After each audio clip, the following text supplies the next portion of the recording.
What up, guys? It's boy, Mr. Downtown Melo, and you're listening to the Entertainment Report on iHeartRadio, live from Dubai for Monday, August 10th, 2020, delivering some major stories and trends going on in the world of entertainment and beyond. You can follow the show on Facebook, Twitter, or Instagram. Facebook.com/The Entertainment Report with Ray Melo, that's REYMELO. On Twitter at The Enter Report, or on Instagram at The Entertainment Report. You can listen to the show anytime you want on iHeartRadio. Just go to iHeart.com, or your iHeart phone app, search for The Entertainment Report, and it'll take you to the page. Oh, everyone had a fantastic weekend. Studio Lionsgate has announced a fifth entry in the John Wick action series starring Keanu Reeves, which will be filmed back-to-back with the fourth entry. Lionsgate CEO John Feldheimer made the announcement during an earnings call. Feldheimer says, "We are busy preparing scripts for the next two installments on our John Wick action franchise. We hope to shoot both John Wick 4 and 5 back-to-back when Keanu becomes available early next year." John Wick 4 is set to be released on May 27th over Memorial Day weekend.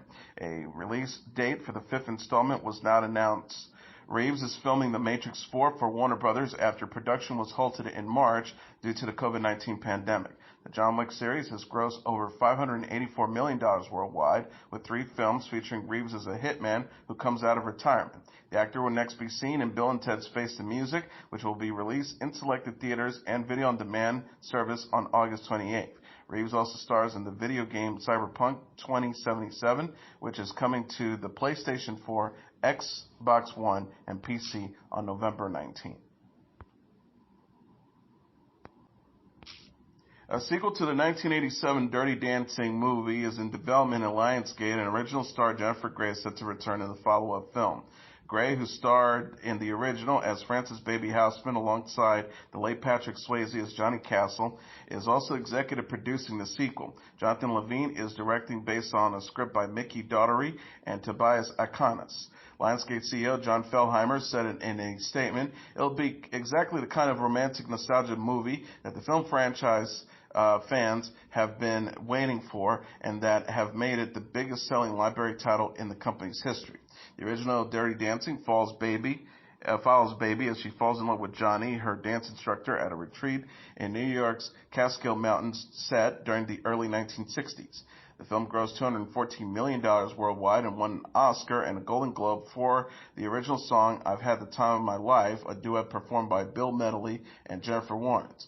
Lionsgate released a prequel in 2004 titled Dirty Dancing Havana Nights, which starred Diego Luna and Ramoa Garia, and a television remake aired on ABC in 2017. The original film also spawned a short-lived television series on CBS. Swayze died at the age of 57 in 2009 from pancreatic cancer. The Tribeca Film Festival will hold a special 20th anniversary edition of the festival in June 2021. The organizers announced in a press release Friday that the event will celebrate its anniversary during next year's festival, June 9th to the 20th in New York City. The event was founded in 2001 and aims to, quote, "celebrate emerging and established voices, discover award-winning filmmakers and creators, and enjoy innovative experiences in film." Tribeca Enterprise CCO Paula Weinstein said, "We're looking forward to honoring the 20th anniversary and to honor what our founders Jane Rosenthal and Robert De Niro have made a reality in bringing storytellers and communities together." The 2020 festival was postponed in March due to the COVID-19 pandemic. The festival typically takes place in late April or early May, but was pushed back to June in 2021 to ensure the festival moves forward in the safest environment. Tribeca has also extended its key dates and deadlines for submission and selections. Eligibility rules have been adjusted to include films that have previously screened at online festivals. In addition, the festival says it will dedicate space at the 2021 festival to films unable to have premieres in 2020. Other festivals have been postponed or moved online due to the health crisis. The 2020 American Black Film Festival, which will take place during a series of virtual events August 21st to the 30th, while the Toronto International Film Festival will hold virtual and limited physical events September 10th to the 19th. Ben Affleck has signed on to write and direct the film adaptation of Sam Mossman's nonfiction book, The Big Goodbye, Chinatown and the Last Days of Hollywood. The movie would tell the story behind the making of Roman Polanski's 1974 film noir classic Chinatown, which stars Jack Nicholson and Faye Dunaway. It is unclear at this time whether Affleck will also star in The Big Goodbye. Paramount Pictures is producing the movie, which was a passion project for its late studio head, Robert Evans. Comedian and television presenter Michael Palin is working on a 4-part BBC documentary that will look back at his popular travel shows Around the World in 80 Days, Pole to Pole, Full Circle, and Sahara. No premiere date has been set yet for the hour-long program called Michael Palin's Travels. Palin said in a press release Saturday, "When I ran Around the World in 80 Days back in 1988, I had no idea that travel would be an addiction and that I would spend the coming decades filming these spectacular series across the globe. Luckily, I kept a diary, and in this series, I'm digging into my archives to revisit some of the amazing places and people I've visited and asking myself, how did travel change my life?" Celebrity guests on the show will include Simon Reeve, Joanna Lumley, Ade Aptington, Bruce Parry, Ed Balls, Greg James, Nicola Hogland, Carrie Herbert, Ed Byrne, and Amar Lateef. Palin is best known for his work with the Monty Python comedy troupe. His film credits include Time Bandits, Brazil, A Fish Called Wanda, and The Wind of the Willows. Hulu has ordered a second season of Taste the Nation and Love Victor. The renewals announcements were made on Friday. Hosted by Padma Lakshmi, the culinary and travel show Taste the Nation will return for a 10-episode second season.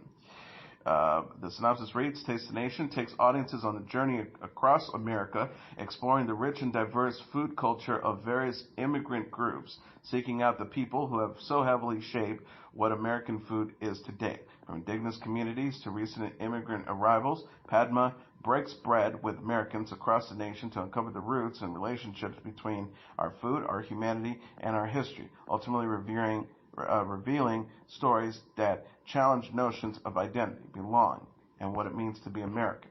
Love Victor is a drama set in the world of the 2018 film Love, Simon, which was an adaptation of Becky Albertalli's novel Simon vs. the Homo sapiens Agenda. The show stars Michael Camino, Anna Ortiz, James Martinez, Isabella Ferreira, Mateo Fernandez, Rachel Naomi Hilson, B.B. Wood, George Sear, Anthony Chappelle, and Mason Goody. The press release says, as Victor and his friends mature, so will Season 2, promising to build on these themes of sexual identity, acceptance, and navigating the odyssey we all know as high school. Elle Fanning is set to star in Hulu's fact-based drama The Girl from Plainville. The limited series is inspired by Jesse Barron's Esquire article about Michelle Carter, a Massachusetts teen convicted in 2017 of encouraging her boyfriend to kill himself via texts, emails, and phone messages in 2014. The streaming service says in a news release Friday that the show will explore Carter's relationship with Conrad Roy III and the events that led to his death, and later her controversial conviction of involuntary manslaughter. Carter was sentenced to 2.5 years in prison, most of which was suspended, and was released in January after about a year behind bars. Another cast for The Girl from Plainville has been announced yet. Dae Kim, Paul Dano, Rosemarie DeWitt, Aaron Eckhart, and Taylor Schilling are leading the voice cast of AMC's first animated drama, Pantheon.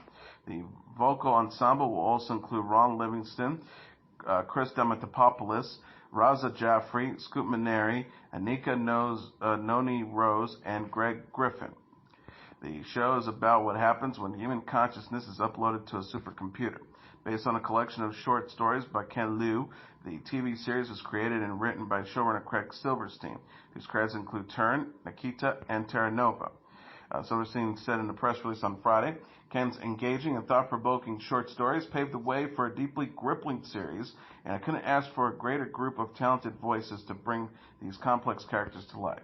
AMC has ordered 2 seasons of the show. No premiere date has been announced. The 2020 MTV Video Music Awards will not take place indoors at the Barclays Center in Brooklyn, New York as planned because of the COVID pandemic. The cable network said in a statement Friday, in close consultation with state and local health officials, it became clear at this time that outdoor performances with limited or no audience would be more feasible and safer than an indoor event. The VMAs will highlight the boroughs in an exciting show and return to Barclays Center in 2021. MTV will continue to work closely with the Department of Health, state, and local officials, the medical community, and key stakeholders to ensure the safety of all involved. Singer and actress Keke Palmer is hosting the event on August 30th. Lineup performances include BTS, Doja Cat, and J Balvin. Ariana Grande and Lady Gaga go into the competition with the leading 9 nominations apiece. Billie Eilish and The Weeknd follow with 6 nominations each.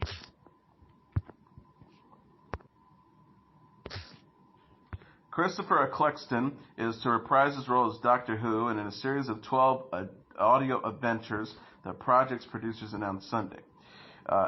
Eccleston said in a statement, after 15 years, it'll be exciting to revisit the 9th Doctor's world, bringing back to life a character I love playing, referencing to his brief stint on the iconic sci-fi television show.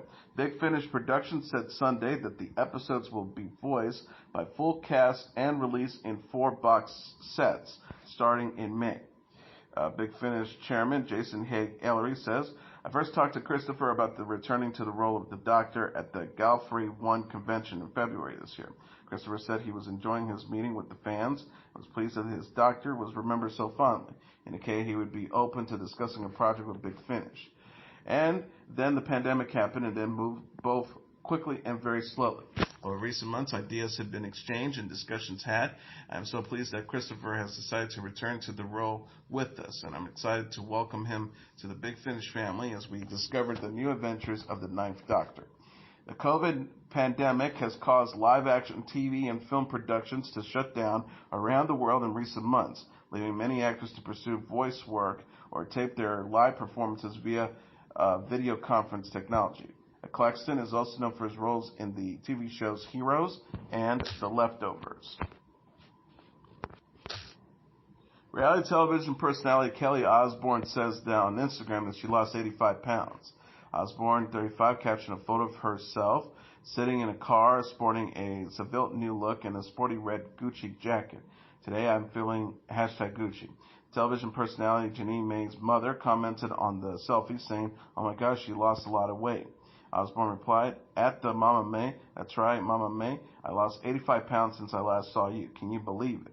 Osbourne also shared photos of her with long purple braids, referring to herself as Kelly Longstocking, and wearing a leopard jacket. She said in her most recent post on Saturday, love you guys. Osbourne is known for her work in the TV shows The Osbourne, Life as We Know It, and The Fashion Police. Simon Cowell's representative said the music producer and America's Got Talent judge was hospitalized Saturday after injuring his back in a bicycle riding accident. Cowell's spokesperson told People.com about the 60-year-old television personality, saying Simon has broken his back and will be having surgery this evening. Simon had a fall from his bike on Saturday afternoon while testing his new electric bike in the courtyard at his house in Malibu with his family. He hurt his back and was taken to the hospital. He's doing fine. He's under observation and is in the best possible hands. Deadline.com, which also confirmed the incident with Cowell's spokesperson, said it is unclear how his medical condition will impact the filming of America's Got Talent Season 16. The first live show for the new season was due to be broadcast live on Tuesday. Singer and actress Selena Gomez has signed on to star in and executive produce the Hulu comedy series Only Murders in the Building.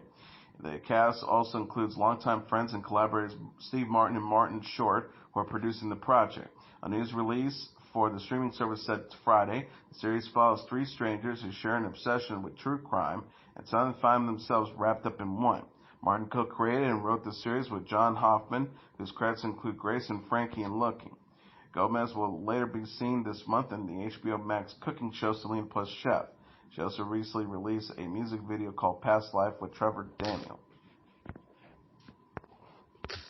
Pop star Taylor Swift's Folklore is the #1 album in the United States. Coming in number 2 on the Billboard 200 charts dated Saturday is Logic's No Pressure, followed by Juice WRLD's Legends Never Die at number 3, Pop Smoke's Shoot for the Stars, Aim for the Moon at number 4, and the Hamilton Cast album at number 5. Rounding up the top tier are Gunna's Wanna's at number 6, Lil Baby's My Turn at number 7, The Kid Laroi's Fuck Love at number 8, Post Malone's Hollywood's Bleeding at number 9, and Harry Styles' Fine Line at number 10. And finally, The Tax Collector, a crime thriller starring Shia LaBeouf and George Lopez, is the number 1 movie in North America theaters. BoxOfficeMojo.com said Sunday. With most cinemas still closed due to the coronavirus pandemic, the film scored the top spot with $317,000 in receipts at 129 theaters. Coming in at number 2 is The Rental with $123,744 in 178 theaters, followed by The Big Ugly number 3 with $77,000 at 36 theaters, and Made in Italy number 4 with $34,481 in 111 theaters. The release of most major films have been canceled or delayed in recent months, with many, including Greyhound, The Secret, and Mulan, bypassing theaters altogether in favor of video on demand and streaming platforms. On March 8, before theaters were shuttered in keeping with social distancing practices meant to slow the spread of the coronavirus, the North American box office take was about $100 million. Onward and The Invisible Man were the big hits at the time, and both made quick pay-per-view debuts when the theaters closed. And that is the entertainment report for Monday, August 10th, 2020. I'm your host, Mr. Downtown Brain Melo. I'll be back tomorrow to deliver some major stories and trends going on in the world of entertainment and beyond. You can follow the show on Facebook, Twitter, or Instagram. Facebook.com/The Entertainment Report with Ray Melo. That's RAYMELO. On Twitter at The Enter Report, or on Instagram at The Entertainment Report. You can listen to this episode or any previous episodes of The Entertainment Report anytime you want on iHeartRadio. Just go to iHeart.com or your iHeart phone app. Search for The Entertainment Report, and it'll take you to the page. Good night, and God bless you all.